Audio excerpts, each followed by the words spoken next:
ಮದರಾಸು ಪ್ರಾಂತ್ಯದಲ್ಲಿ ಇದ್ದಾಗಿನಿಂದಲೂ ತುಳುನಾಡಿನವರು ಯಾರಾದರೂ ಮಂತ್ರಿಯಾಗುವುದು ಕ್ರಮ. ಅದನ್ನ ಮುರಿದವರು ಈಗಿನ ಮುಖ್ಯಮಂತ್ರಿ ಸಿದ್ದರಾಮಯ್ಯ. ಇಲ್ಲಿ ಹಿಂದೆ ಮಂತ್ರಿಯಾಗಿದ್ದ ಕೆಲವರು ಪಕ್ಷವನ್ನ ಮುಳುಗಿಸಿದ ಚರಿತ್ರೆ ಹೊಂದಿರುವುದು ಅದಕ್ಕೆ ಕಾರಣ. ಮಂತ್ರಿಮಂಡಲ ರಚನೆಯಾದಾಗ ಯಾವುದಾದರೊಂದು ಜಿಲ್ಲೆ ಪ್ರಾತಿನಿಧ್ಯ ಪಡೆಯದಿರುವುದು ಹಳೆಯ ವಿಷಯ. ಯಾವಾಗಲೂ ಮಂತ್ರಿ ಸ್ಥಾನ ಪಡೆಯುತ್ತಿದ್ದ ಅವಿಭಜಿತ ದಕ್ಷಿಣ ಕನ್ನಡ ಜಿಲ್ಲೆ ಈಗ ಮಂತ್ರಿಮಂಡಲದಲ್ಲಿ ಸ್ಥಾನ ಹೊಂದಿಲ್ಲ. ಇಲ್ಲಿಂದ ಹಿಂದೆ ಮಂತ್ರಿ ಆದವರೆಲ್ಲ ಅರ್ಹತೆಯನ್ನ ಸಮೀಪಿಸುತ್ತಿದ್ದವರು ಅಷ್ಟೇ.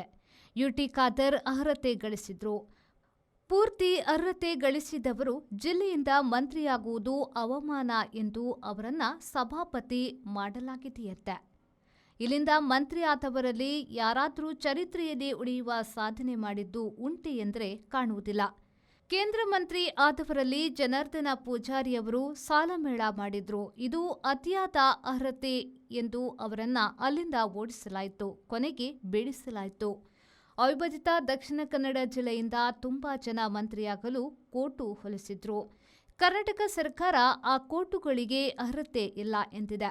ಖಾದರ್ ಅವರು ಸ್ವಲ್ಪ ಅರ್ಹತೆ ಇಳಿಸಿಕೊಂಡ್ರೆ ಮುಂದಿನ ಬಾರಿ ಮಂತ್ರಿಯಾಗುತ್ತಾರೆ ಎನ್ನುವುದು ಹೊರ ಪಂಡಿತರ ನುಡಿಯಂತೆ. ಸಿದ್ದರಾಮಯ್ಯ ಹೋಗಲಿ, ನಮ್ಮನ್ನ ಮಂತ್ರಿ ಮಾಡುವವರು ಬರಲಿ ಎಂದು ವಿಶೇಷ ಪೂಜೆ ಮಾಡಿದವರು ಇಲ್ಲಿದ್ದಾರಂತೆ. Pull up the flicks and I take it on gear. Pull up the hands and I feel more beer.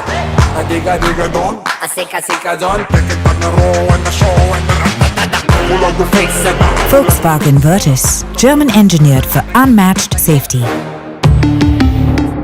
Volkswagen Mangalore, Airport Road, Yeyadi, Mangalore. Volkswagen.